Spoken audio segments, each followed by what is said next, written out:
আলাইকুম নমস্কাৰ মই ৭ নং বেছামাৰী জিলা পৰিষদৰ সৰ্বভাৰতীয় তৃণমূল কংগ্ৰেছৰ প্ৰাৰ্থী হিচাপে মনোনয়ন দাখিল কৰিছোঁ আৰু ৰাইজৰ যিটো সাপোৰ্ট সেইটো বহুত পাইছোঁ আৰু মই যেতিয়া জিলা পৰিষদ হিচাপে জয়ী হ'ম ৰাইজৰ কাৰণে যিটো উন্নয়ন কৰিব লাগে সেইটো উন্নয়ন কৰিম আৰু আমাৰ ইয়াত দেখাই পাইছে 10 বছৰ কালমান কংগ্ৰেছৰ আছিলে জিলা পৰিষদ আছিলে একো উন্নয়নই কৰা নাই আৰু মোৰ এটাই উদ্দেশ্য আৰু লক্ষ্য থাকিব সেইটো হৈছে মানুহৰ উন্নয়ন আৰু ৰাস্তা ঘাটৰ যিটো সমস্যা আমাৰ ইয়াত সেইটো আমি কৰিম ধন্যবাদ আলাইকুম নমস্কাৰ মই নজৰুল ইছলাম অধিবক্তা নগাঁও জিলা তৃণমূল কংগ্ৰেছৰ সাধাৰণ সম্পাদক প্ৰশাসনিক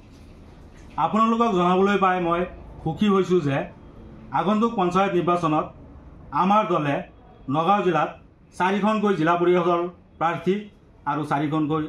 আঞ্চলিক পঞ্চায়তৰ সদস্য পদৰ প্ৰাৰ্থী মনোনীত কৰিছোঁ আৰু মনোনীত কৰাৰ পিছত ৰাইজৰ বিপুল সঁহাৰি দেখা পাই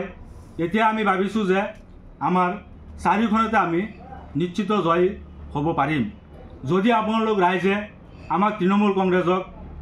আদৰি লয় আৰু সমৰ্থন কৰে তেতিয়াহ'লে আমি নিশ্চয় 4খন জিলা পৰিষদ আৰু 4খন আঞ্চলিক পঞ্চায়ত গোটেইকেইটাতে আমি সফলতা অৰ্জন কৰিব পাৰিম আমি 7 নং বেছামাৰী জিলা পৰিষদৰ প্ৰাৰ্থী আজাহাৰুদ্দিনক মনোনীত কৰিছোঁ আমলুকি চহৰীয়া জিলা পৰিষদৰ প্ৰাৰ্থী লীলিমা খাতুনক মনোনীত কৰিছোঁ আলিডাঙানী দগাঁও জিলা পৰিষদৰ প্ৰাৰ্থী আফচানা বেগম আৰু আমাৰ বকতগাঁও জিলা পৰিষদৰ প্ৰাৰ্থী জিয়াৰুল ইছলামক আমি মনোনীত কৰিছোঁ গতিকে মই ৰাইজক অনুৰোধ কৰিম যাতে সকলোৱে আমাৰ জোৰা ফুলৰ ছবিত আগন্তুক 7 তাৰিখে হ'বলগীয়া পঞ্চায়ত নিৰ্বাচনত আমাৰ তৃণমূল কংগ্ৰেছৰ গোটেইকেইজন প্ৰাৰ্থীক জোৰা ফুলৰ ছবিত ভোট দি আমাক জয়যুক্ত কৰে আৰু আমাক যি বৰ্তমান চলি আছে অসমত স্বৈৰাচাৰী শাসন সেই শাসন উফৰাই পেলাই আমাক পঞ্চায়তী ৰাজটো সুনিৰ্দিষ্ট কৰি আৰু সুচাৰুৰূপে পালন কৰি সুচাৰুৰূপে চলাই নিবৰ কাৰণে যাতে সকলোৱে আহি আমাৰ তৃণমূল কংগ্ৰেছক ভোট দিয়ে আৰু আমাৰ তৃণমূল কংগ্ৰেছৰ প্ৰত্যেকগৰাকী প্ৰাৰ্থীক বিপুল ভোটত জয়যুক্ত কৰে তাৰে কামনা কৰি মই সকলোৰে ওচৰত অনুৰোধ কৰি মই আজি সামৰিলোঁ।